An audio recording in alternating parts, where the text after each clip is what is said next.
Dans les fractures du coude, la principale complication est la raideur avec déficit de mobilité, en particulier en extension et en supination. La chirurgie sous arthroscopie va permettre de limiter cette raideur en rendant plus précis et plus efficace la réparation, tout en limitant les traumatismes de la chirurgie et les lésions ligamentaires qu'elle induit.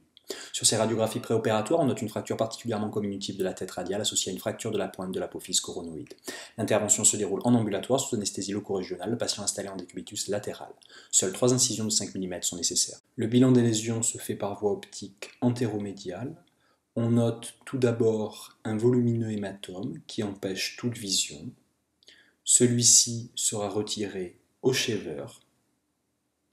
On remarque alors une fracture de la pointe de la coronoïde qu'on devine maintenue par le périoste antérieur.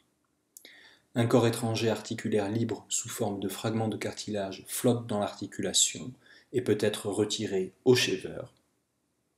On met en évidence une fracture particulièrement comminutive de la tête radiale avec perte de substance ostéo-articulaire.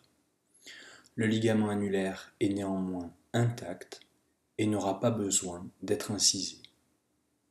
La fracture est réduite autant que possible au shaver puis au palpeur.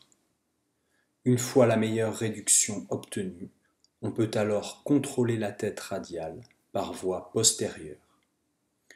On observe ici l'articulation radio-ulnaire proximale avec la petite cavité sigmoïde. Une broche est alors mise en place, en percutanée, sous contrôle arthroscopique. Elle est positionnée dans l'os, environ 1,5 mm sous la cupule radiale. Une vis en compression peut alors être introduite sur la broche guide, puis vissée jusqu'à confirmer son parfait enfouissement.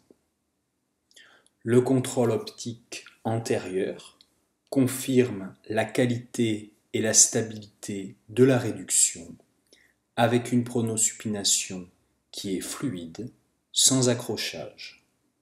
Le ligament annulaire reste intact. Les incisions sont fermées par points résorbables. La radiographie post-opératoire montre une bonne réduction avec une vis parfaitement positionnée sous la surface articulaire. Une immobilisation à titre antalgique sera nécessaire pour 15 jours. Une rééducation devra être débutée immédiatement. Les gestes en force pourront être repris à 2 mois.